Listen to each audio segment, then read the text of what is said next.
So let's say you're explaining your diagram to someone or you want to interact with the diagram.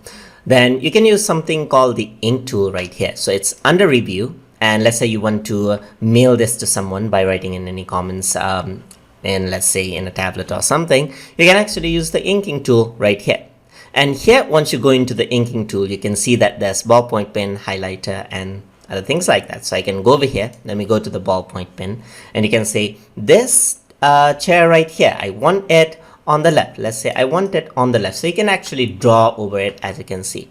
There's also a highlighter, and you can see that you can actually highlight any of the objects, as you can see. So you can use the ballpoint pen, you can draw anything, you can highlight, and you can even erase something up. So you can just stroke erase and so forth right there.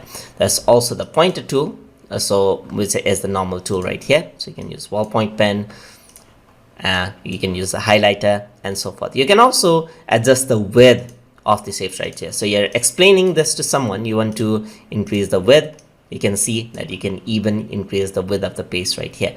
So you can actually use ballpoint pen, you can use the highlighter to explain something to someone interactively inside of Microsoft Visio. So that is how you can use the ink tool inside of Microsoft Visio. Hope you guys learned something as always. And as always, please like, comment, share, and subscribe.